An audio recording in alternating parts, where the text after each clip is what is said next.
twebwe abadandaza bo mw'isoko ya Rumonge turatangazwa n'ukuntu tonya ibibanza tubinyazwe n'ubuserukizi bw'intara n'ubuserukizi bw'ikomine. Ni ukuvuga twebwe abadandaza bo mw'isoko ya Rumonge, isoko ya Rumonge mu gihe mu ntumbero y'uko amasoko yariko arasha mu gihugu c'u Burundi, twarituye ubuyobozi bw'ikomine ya Rumonge kugira ngo batwubakire isoko ntizizohave duhisha ibidandazwa vyacu bisha. Ariko tubituye komine yatwishe yuko ata mafaranga ifita yo kuhubaka. Iki dusaba ati nimba mwe mufise uburyo nimwikingire isoko muyubake.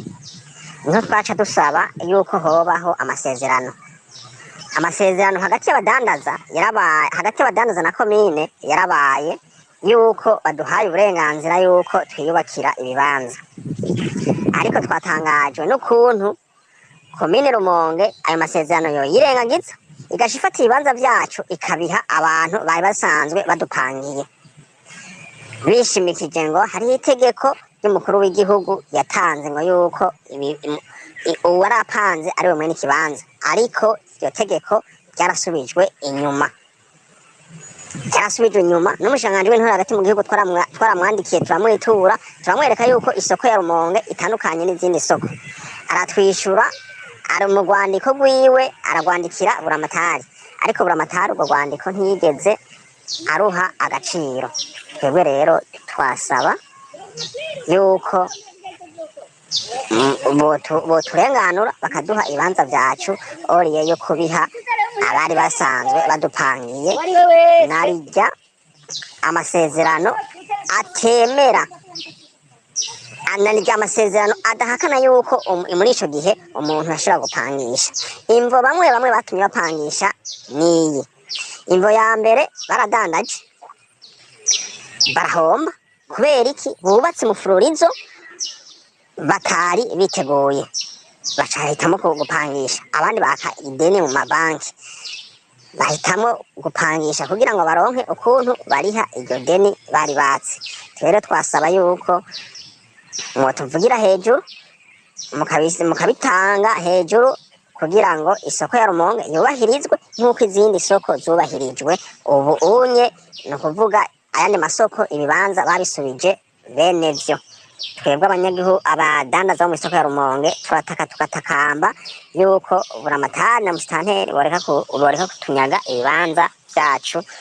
Murakoze. Vy'ukuri kari agacinyizo twakoreye abenegihugu, kandi abenegihugu n'ukuri je ndabasavye imbabazi ku ruhande rw'indongozi twakoze ico gikorwa, ko twarononeye nabi abenegihugu, kandi bagenda bavuga bati mwebwe ivyo mwakoze twarababonye ukungene mumeze, mwakunze agafaranga kuruta uko mwakunze abenegihugu. Nakamara amazi kandi harimwo indongozi. Aha kantu mbego sindakumvise neza, mwe mwakumvise? Reka twumve ko gasubiramwo.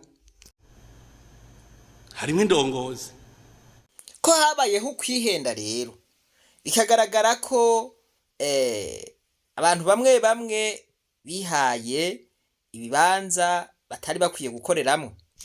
N'aba badandaza bo mu Rumonge barasaba gutunganirizwa, nuko ugira amahoro. Aho nta vyinshi twokwirirwa turavuga, ico bavuga ni ikintu cumvikana.